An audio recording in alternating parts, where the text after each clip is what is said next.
o que eu mais lembro dos seus textos é o texto onde você explica o capitalismo woke. Aquele, pra mim, foi o melhor texto que você já fez. E eu acho, inclusive, que é um texto que, se você trabalhar muito a tese, vai completar uma coisa que eu nunca entendi direito. Que é por que essas grandes empresas, ricas, bilionárias, que são, obviamente, empresas capitalistas, defendem teses que, na sua essência ideológica, são anticapitalistas. Você pega os teóricos que são influentes na cultura, eles não são pró-capitalistas, não são liberais. Judith Butler, essa galera não é. Entendeu? E estão fazendo isso. Mas com o seu texto eu não entendo. Há um sentido financeiro, um sentido monetário por trás dessa implementação. E lá vai Orlando Lima falar de trans. O Michael Lowey... Mas você conduz a pauta. Se você quiser meter outras coisas aí, vamos lá. Não, porque o Michael Lowey tem um livro muito bom chamado Capitalismo como Religião. É? É. O Michael Lowey é um bom... É brasileiro, inclusive. Apesar do nome, ele é brasileiro, franco-brasileiro. Sim, eu sei. Eu tentando fazer indicação... Ele tem umas coisas sobre ecossocialismo, né, que eu acho interessante o ecossocialismo. Eu sou quase um ecologista, né? Eu tenho... Hoje eu falei na live com o Arthur uma tese que eu tenho, que também não é uma tese minha, essa é também do Zizek, que é o ecologismo vai ser a melhor forma de revolução mesmo para a esquerda. Eles querem. Assim, eu acho que é possível... E acho que é o caminho realmente mais frutífero. Pode ser. Dentro do novo arranjo econômico e social. Eu acho que é possível a gente ter um ecologismo diferente. Um ecologismo não exatamente conservador, assim, aos moldes do Scruton, mas eu acho que um ecologismo aos moldes do Sloterdijk. Uma coisa assim... Porque, de fato, nós temos que mirar para além do capitalismo. Sim. Nós temos que mirar para além do capitalismo. Ouça o que eu estou dizendo. Eu sou conservador muçulmano do MBL. Estou falando que nós temos que mirar para além do capitalismo. O capitalismo, minha gente, tem problemas. Vamos ter um pouco de senso crítico e realista, né? A gente não está vivendo um mundo lindo. Tem problemas isso aqui. Óbvio, gerou uma produtividade extraordinária, um desenvolvimento da indústria, conforto, tudo ok. Mas também gerou contrapartes, indústria cultural, massificação, estupidificação, ameaça direta à natureza, que é bem real, crise climática, que a direita diz, não existe, é tudo conversa fiada. Não é bem assim. Então, assim, o capitalismo tem problemas na sua reprodução social, na sua reprodução econômica e tal. E alguma coisa tende a substituir esse sistema, porque eu não acredito que seja um sistema eternizado na história. E aí vai depender muito do que vem, entendeu? Eu acho que a receita socialista, ela é muito arriscada, ela não é boa, mas a gente tem que pensar coisas para além desse sistema. Eu acho que a ecologia pode ser aí um caminho. Eu vou apresentar também no Congresso um texto sobre a filosofia da natureza do Hans Jonas.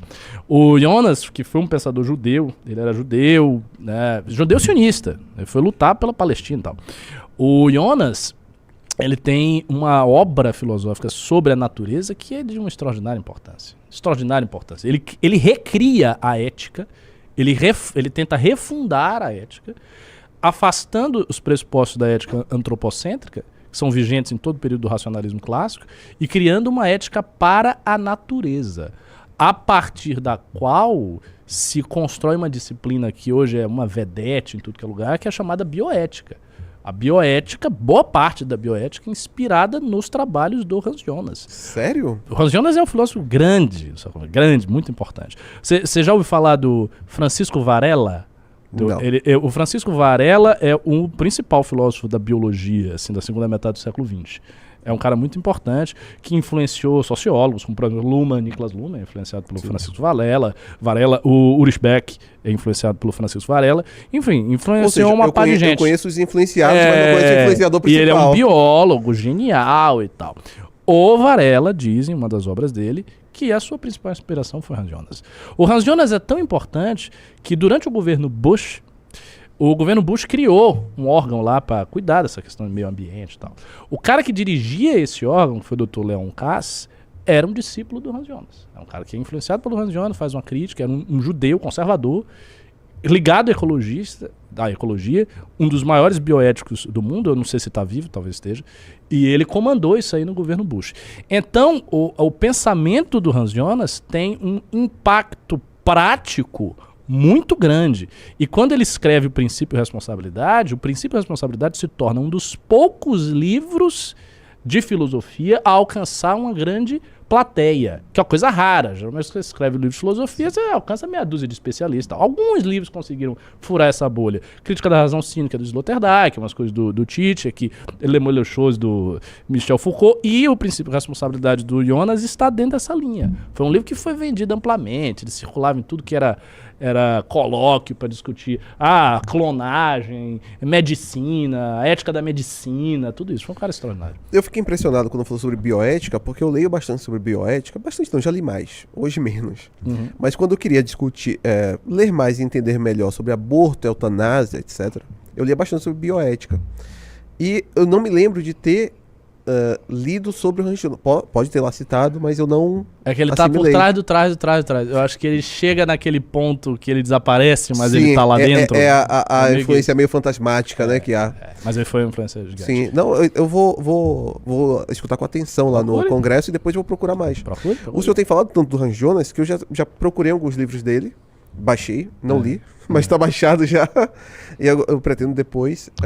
Comece pelo Princípio e Responsabilidade. O Princípio e Responsabilidade dele é a tese principal. Não é o livro maior. Ele considera que o livro maior dele é o Organismusfreiheit, que ele depois se transformou em The Phenomenon of Life, que é um livro complicado sobre filosofia da biologia, dividido em vários ensaios em que ele discute concepção da mecânica clássica, teoria, tem uma crítica à teoria cibernética, uma crítica ao darwinismo, vários textos bem densos.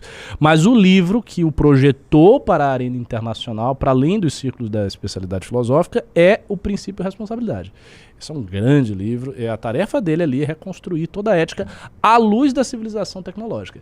Ele acha que a civilização tecnológica introduz uma grande novidade histórica, que é o poder humano agora de machucar a natureza. Sim. Porque o que ele diz? A técnica no mundo antigo não afetava a natureza. Ela afetava o mundo dos homens. Então, a técnica não era um assunto propriamente ético. Portanto, a ética dizia respeito às ações dos homens com os outros homens e ponto. A natureza era uma espécie de grande pano de fundo, inviolável no fim das contas e permanente. Ou seja, havia um contraste no pensamento grego, antigo, medieval, das coisas que flutuam e são efêmeras no mundo dos homens e das estruturas permanentes da natureza. Então a natureza é esse pano de fundo tal. O que o Jonas vai dizer? Olha, com a tecnologia moderna, que é uma coisa completamente diferente, o poder humano sobre a natureza se torna tão gigantesco que a natureza passa a ser, de fato, afetada pelo homem. Portanto, ela passa a ser um partícipe da ética. Ela não é mais só o pano de fundo onde as ações humanas ocorrem. Não. Agora ela é uma estrutura a ser preservada mesmo. Então é necessário estender a ética antropocêntrica para abarcar a natureza. E ele faz isso de forma muito brilhante. E tem uma passagem específica nesse livro, no argumento dele filosófico, assim como um todo, que é a tentativa que ele tem, que eu acho muito frutífera, de instanciar, ou seja, de inscrever, de estabelecer a noção de finalidade, de telos, na natureza orgânica, que é uma coisa que está presente em Aristóteles, com o conceito aristotélico de entelequia, o que Aristóteles escreve ali no De Anima, sobre a psique, a relação da natureza e tal.